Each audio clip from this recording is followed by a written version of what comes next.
Heute zeige ich euch, wie ihr diese Stulpenhandschuhe stricken könnt und ich sage euch, es ist eines der einfachsten Strickprojekte überhaupt, also auch super für Anfänger. Hallöchen ihr Lieben, ich bin's Juliana und heute geht's ans Stricken. Auch wenn ihr euch vielleicht bis jetzt immer gedacht habt, oh, das sieht so schwer aus und bei anderen immer, wenn ich das sehe, so kompliziert, ich bekomme das nie hin, dann bitte, bitte urteilt nicht, bevor ihr es mit diesem Video probiert habt, denn ich sage euch, es ist einfach und ihr bekommt es hin. Heute werden wir genau diese Handschuhe oder Stulpen fertigen und zwar mit der einfachsten Stricktechnik überhaupt. Wie so oft bei uns braucht ihr nämlich wirklich gar keine Erfahrung, wenn es ums DIY geht, denn in dieser Videoanleitung zeige ich euch für dieses Projekt genau alles, was ihr wissen müsst, bis ihr zu eurem fertigen Accessoire kommt. Und das wird cool aussehen und ihr werdet es lieben.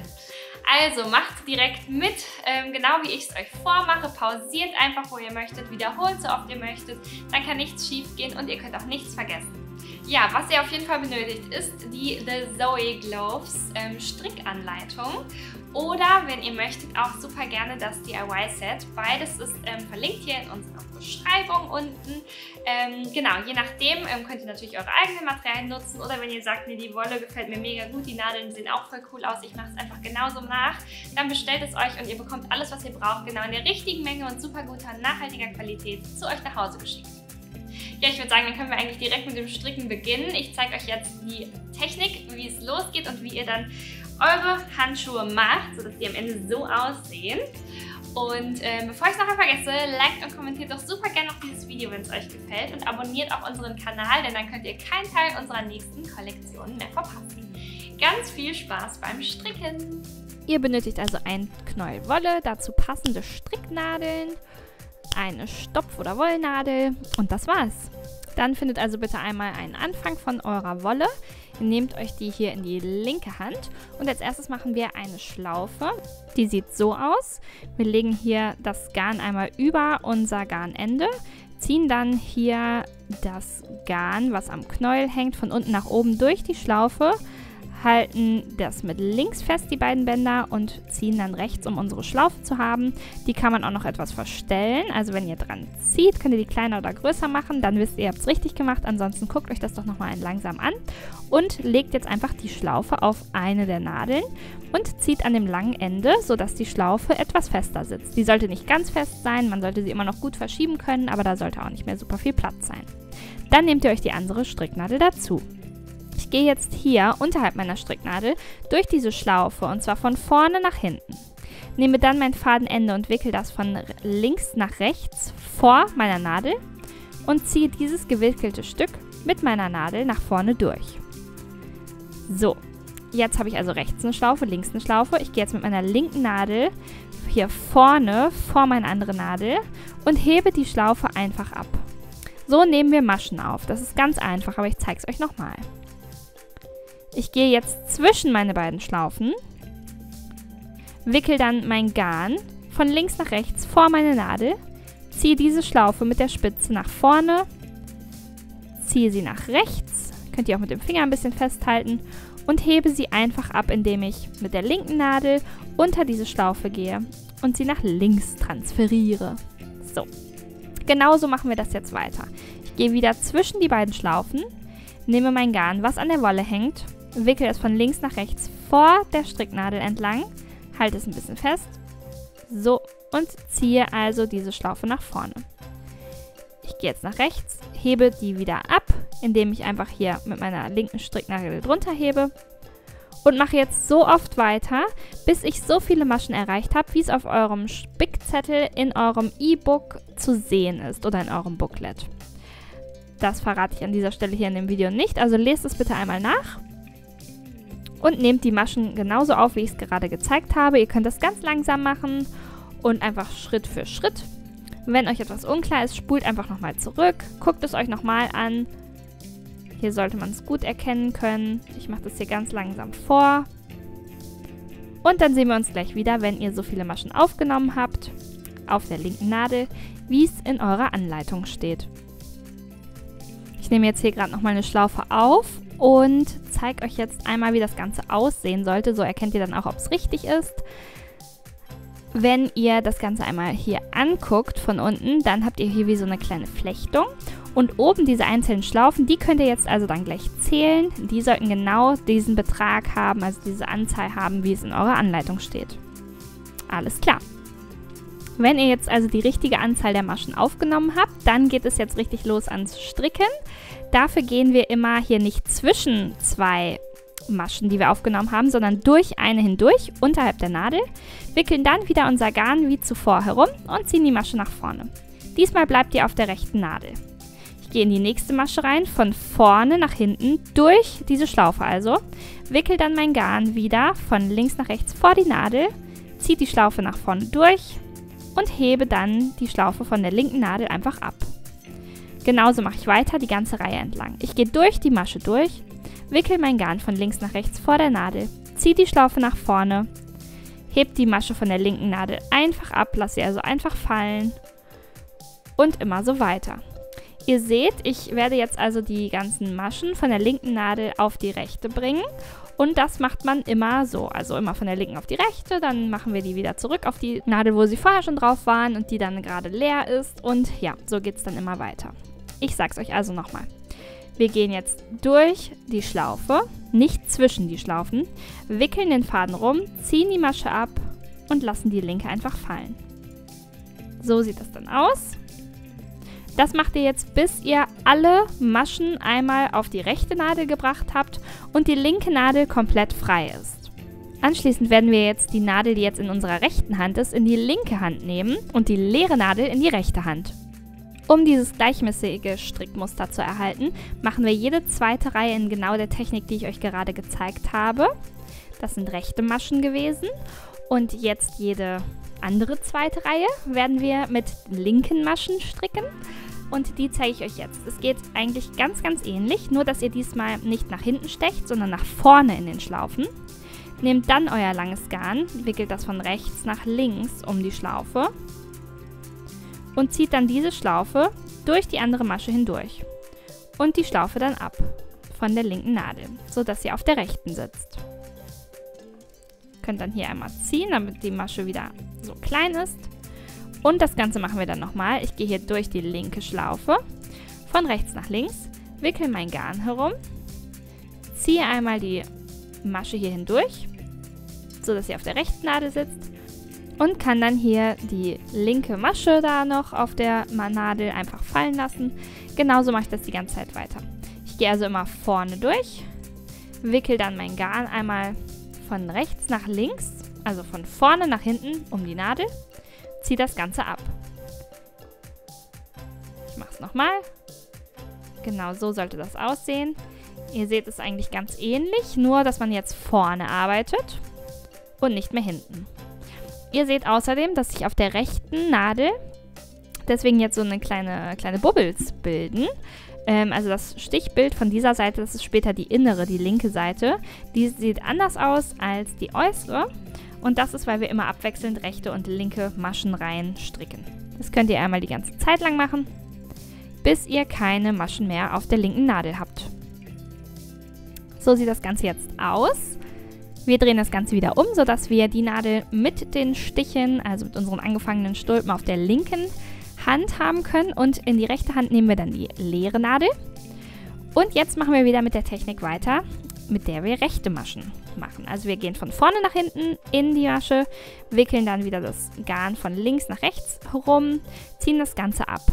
Wer dazu nochmal Hilfe braucht, guckt sich das bitte nochmal an, vom Anfang. Also ab der Stelle, nachdem wir alle Maschen aufgenommen haben und die erste richtige Reihe stricken. Das ist genau die gleiche Technik hier, denn in Reihe 1, 3, 5, 7 und so weiter machen wir immer rechte Maschen und wie gesagt in 2, 4, 6, 8, 10 und so weiter immer linke Maschen. So, machen wir das jetzt erstmal die ganze Zeit weiter, bis wir die Länge von unserem Strickteil erreicht haben und so viele Maschen gestrickt haben, Reihen, wie es in unserer Anleitung steht. Wenn ihr das habt, dann sollte das ungefähr so aussehen. Ihr könnt das Ganze einmal ausmessen oder auch die Maschen, die übereinander liegen, zählen. Dann zeige ich euch jetzt, wie ihr diese Maschen abnehmt. Das ist auch ganz einfach. Wir stricken erstmal dazu 2 rechte Maschen. Ich gehe also von vorne nach hinten durch meine erste Masche, wickel mein Garn rum, ziehe mir die Nadel nach vorne und die Schlaufe, heb die ab. Mache das Ganze nochmal. Zack. Jetzt habe ich 2 Maschen auf der rechten Nadel. Ich nehme die linke Nadel und gehe unter die rechte Masche und hebe diese rechte Masche über die nächste. So, dann kann ich mit der linken Nadel einfach da rausgehen und habe jetzt eine Masche abgehoben. Dann hole ich mir wieder eine zweite rechte Masche dazu, indem ich sie stricke. Hebe wieder die rechte Masche über die linke. So, und lasse das Ganze fallen. Ich stricke wieder eine Masche. Immer so, dass ich 2 Maschen auf der rechten Nadel habe, die ich rechts gestrickt habe. Und hebe dann immer die rechte davon über die linke davon. Das mache ich, bis ich komplett durch bin mit der ganzen Reihe. Aber ich zeige euch das hier nochmal Schritt für Schritt, dann könnt ihr euch das einfach angucken. So, mache jetzt wieder eine zweite rechte Masche, hebe die rechte wieder über die linke, indem ich da so drunter gehe. Könnt auch hier den Finger einfach rechts nochmal zur Hilfe nehmen, dass euch das nicht abglitscht. So.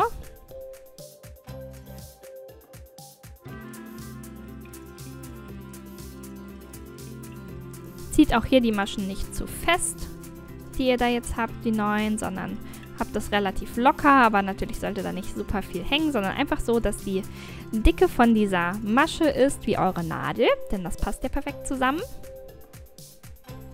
So, ich näher mich dem Ende. Habe hier, glaube ich, noch 2, 3 abzuheben. So, wieder die rechte über die linke. Gehe hier wieder durch meine Masche, lege den Faden, ziehe die rechte über die linke. Vorletzte. Es geht bis zur letzten ganz genauso. Ich habe jetzt links ja gerade nur noch eine Masche drauf. Auch die stricke ich noch rechts. So, dass meine linke Nadel komplett frei ist. Hebe mir damit aber immer noch die rechte Masche über die linke. Habe dann nur noch eine allerletzte Masche auf meiner rechten Nadel. Die linke ist schon komplett befreit von irgendwelchen Stichen und Maschen. Und dann nehme ich mir jetzt eine Schere dazu.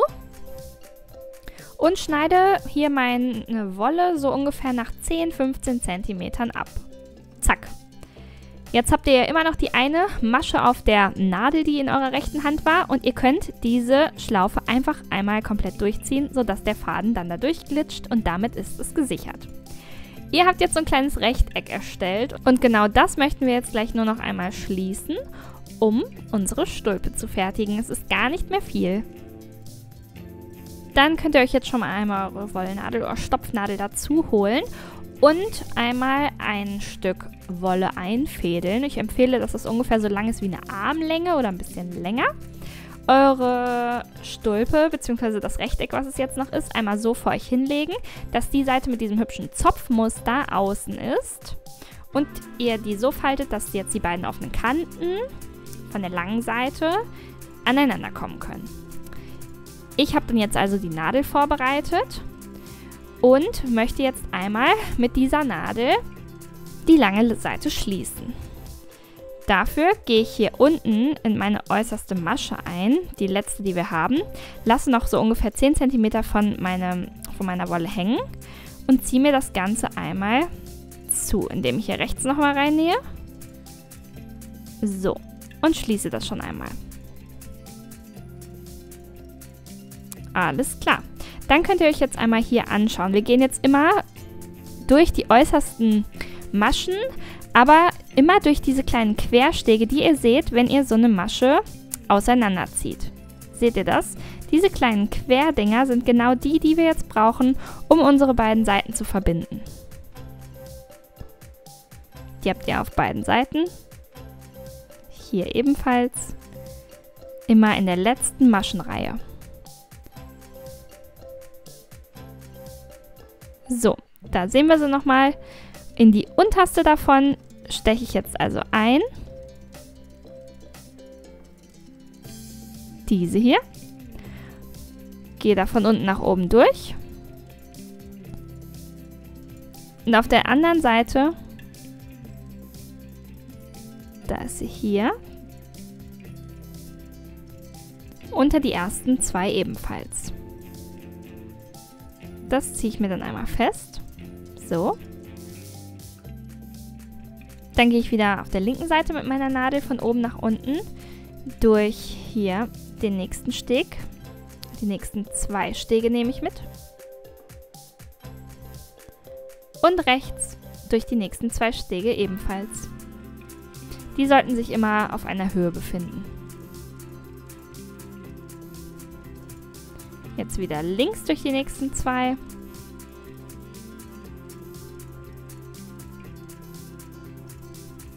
Und rechts durch die nächsten 2.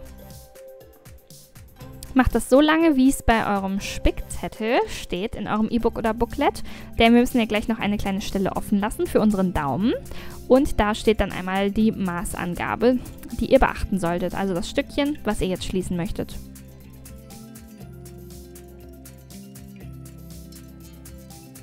Ihr seht hier schon, wenn ich das Ganze zusammenziehe, immer mein Garn und die Nähte, die ich gefertigt habe, dass sich mein Muster schön zusammensetzt und so fortläuft, als hätten wir es in einem Rund gestrickt. So, ich habe jetzt hier also die Länge erreicht, kann jetzt meine Nadel hier einmal so ein bisschen ablegen und einmal testen, indem ich mit meiner Hand in diese Stulpe gehe, ob die Länge denn jetzt auch gut ist für meine Hand. Ihr solltet das Stück, was ihr offen lasst, auf jeden Fall groß genug lassen, damit ihr auch für den Daumen noch Bewegungsfreiheit habt. Ich werde hier auf jeden Fall jetzt noch einmal so einen Stich auf jeder Seite machen und mir das Ganze noch hier einen Tucken verlängern, wenn mein Daumen ein bisschen höher startet. Wenn ich dann zufrieden bin, dann steche ich einmal die Nadel einfach von oben nach unten, sodass sie jetzt im Innern der Stulpe liegt. Und wir schneiden den Faden einmal kürzer und können dann dieses kleine Stückchen gleich nur noch vernähen. Fangen dann jetzt aber erstmal noch auf der anderen Seite an und kommen dieser Öffnung entgegen. Machen das genauso, wie wir es zuvor gemacht haben. Wir gehen also in die erste Masche, lassen noch so 10 cm Wolle hängen, gehen in die gegenüberliegende Masche auf der Ecke, ziehen uns das Ganze fest, gehen dann nochmal auf die erste Seite, gucken, dass hier nichts sich zusammenprommelt. Genau, und sticken dann nochmal ein kleines Teil zu, wie es auch in eurer Anleitung steht und so, dass ihr noch genug Platz für den Daumen habt. Also die Öffnung bleibt auf jeden Fall da erhalten. Ihr stickt jetzt nur ein paar kleine Maschen zusammen.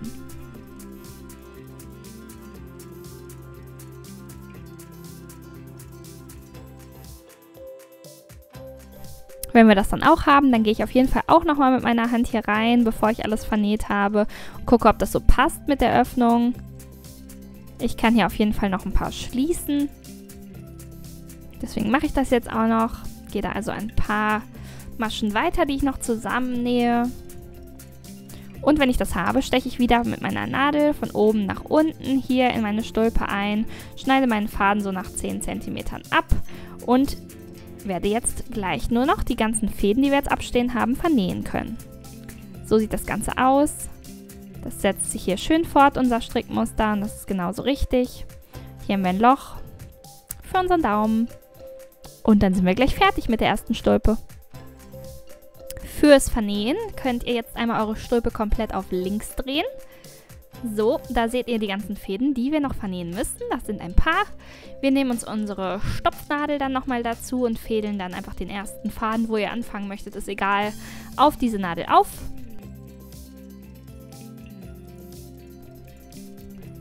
So, und dann können wir hier durch diese kleine Wulst, also von unserer Naht, die wir gerade gefertigt haben, immer gehen. Einfach so von rechts nach links gehe ich da so ein bisschen durch. Immer weiter von einer Masche zur nächsten, denn ich möchte ja hier meinen Faden verstecken und deswegen arbeite ich mich da so immer so ein bisschen vor, sodass ich den ungefähr so 8 cm vernäht habe und dann kann ich den abschneiden und dann sieht man den auch schon gar nicht mehr. Das können wir jetzt einmal mit allen Fäden machen, so dass man die einfach nicht mehr sieht und die halt nicht mehr nach außen kommen können.